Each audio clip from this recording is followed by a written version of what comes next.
বিশ্বভুবন দেখব আমি আপন হাতে মুঠোয় পুরে। চেনা মনে হচ্ছে না কবিতাটা? আপনারা সবাই পড়েছেন, সবাই না পড়লেও অনেকেই কবিতার লাইনের সঙ্গে পরিচিত। কাজী নজরুল ইসলামের সংকল্প কবিতা। আমি আমার সিলেবাসে ছিল, কোন ক্লাসে ঠিক মনে করতে পারবো না, তবে কবিতাটি আমার ভীষণ প্রিয়। যখন পড়েছিলাম তখন এতটা প্রিয় মনে হয়নি, কিন্তু অনেক পরে এসে এর মর্মার্থটা বুঝতে পেরেছি। অনেক বেশি প্রাসঙ্গিক আমার কাছে মনে হয়েছে।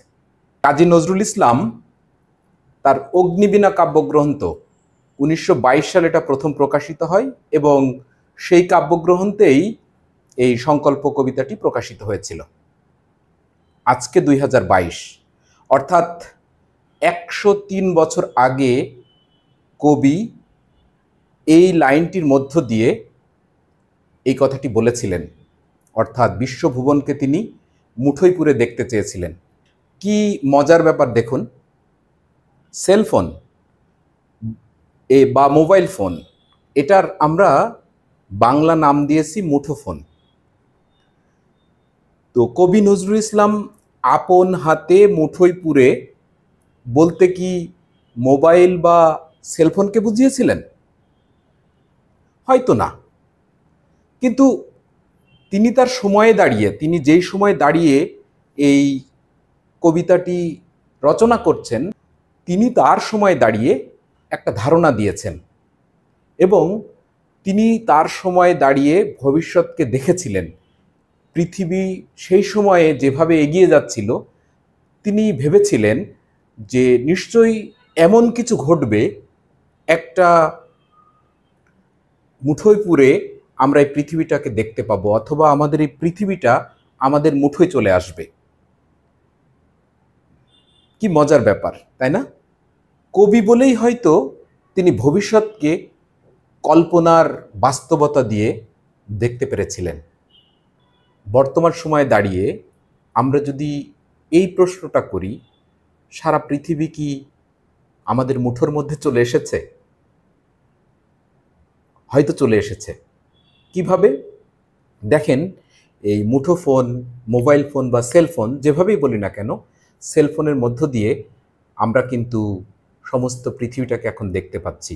হ্যাঁ, একটা কথা বলে রাখা দরকার, সেলফোনের মধ্যে যেগুলোকে আমরা স্মার্টফোন বলছি, সেই স্মার্টফোনের মধ্য দিয়ে এর কিছু শর্ত পূরণ করলে, ইন্টারনেট বা কানেকশনস, এই ব্যাপারগুলো থাকলে আমরা সারা পৃথিবীকেই আসলে আমরা মুঠোয় ভরে দেখতে পারি।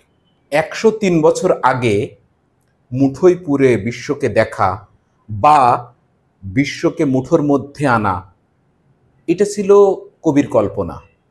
কিন্তু আজকে সেটি আর কল্পনা নয়, আজকে একটি বাস্তবতা।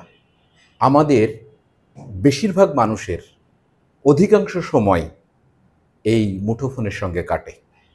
আমরা মুঠোর মধ্যে বিশ্বকে নিয়ে ঘুরি। এই মুঠোফোন দিয়ে কিভাবে আমরা বিশ্বকে দেখতে পাই? বরং প্রশ্নটা বোধহয় এভাবে করা যায় যে মুঠোফোন দিয়ে কি করা যায় না। আপনি একেবারে বিয়ে করা থেকে শুরু করে মুঠোফোনে আপনি চাইলেই সেকেন্ডের মধ্যে আপনি আমেরিকায় চলে যাচ্ছেন, আপনি ইউরোপে চলে যাচ্ছেন, আপনি এশিয়াতে চলে যাচ্ছেন, আপনি আফ্রিকাতে চলে যাচ্ছেন, দেশ দেশান্তর করে ফেলছেন।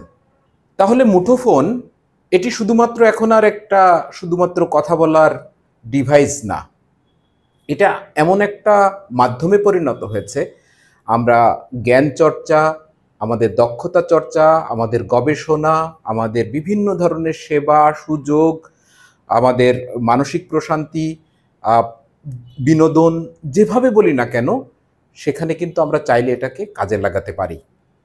তাহলে আমরা বোধহয় এইরকম একটা সিদ্ধান্তে এখন আসতে পারি যে সত্যিই কবি নজরুল 103 বছর আগে যেই ব্যাপারটি ভেবেছিলেন, বাস্তবতার নিরিখে যে কল্পনা, সেই কল্পনাটা সত্যি বাস্তবায়ন হয়েছে। আমি মনে করি যে যার একটি স্মার্টফোন আছে এবং যে শর্তগুলো অর্থাৎ ইন্টারনেট কানেকশান এবং এই ব্যবহার বিধি যারা জানেন, এটি সত্যিই তাদের জন্য একটা সুযোগ বা আমি বলবো একটা আশীর্বাদ। এই ছোট্ট একটা ডিভাইস আমাদের জীবনকে পরিবর্তন করতে সহযোগিতা করতে পারে। আমরা যদি আরও একটু প্রিসাইজ ওয়েতে বলতে চাই, তাহলে আমাদের সক্ষমতা বৃদ্ধিতে, আমাদের নিজেদেরকে সক্ষম করে তুলতে এই ডিভাইসটি আসলেই সত্যি একটা বড় ভূমিকা রাখতে পারে এবং সেটা আমরা দেখলাম। কিন্তু বাস্তবতা কি বলে? বাস্তবতা হচ্ছে আমরা কি এর ব্যবহার বিধি বা এটা যেভাবে ব্যবহার করা উচিত সেভাবে কি ব্যবহার করছি? নাকি আমরা না জানার কারণে অথবা আমাদের অজ্ঞতার কারণে অথবা আমাদের আলসেমির কারণে এর সর্বোচ্চ যে ব্যবহার সেটা থেকে আমরা বঞ্চিত হচ্ছি?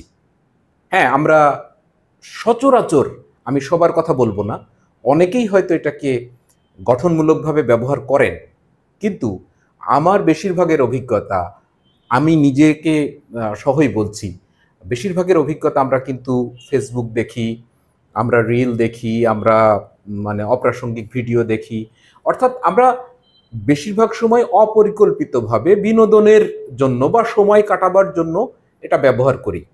কিন্তু আমি বলছি না যে ফেসবুকিং করা বা রিল দেখা অথবা ইউটিউবে ভিডিও দেখা এটা অন্যায় বা এটা করা যাবে না, বিষয়টি সেরকম নয়।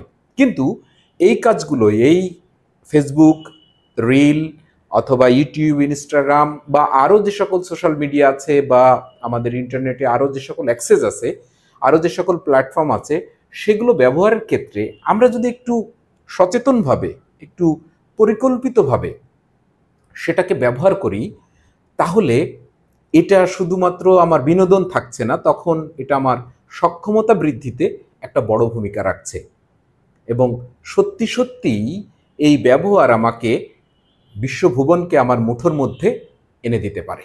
তো আমি আমার আলোচনার শেষে কাজী নজরুল ইসলামের এই কবিতাটিকে আবারও স্মরণ করব এবং শুধু এটাই বলবো, আমাদের শিক্ষণ যাত্রা হোক মুঠোফোন থেকে বিশ্বভুবনে।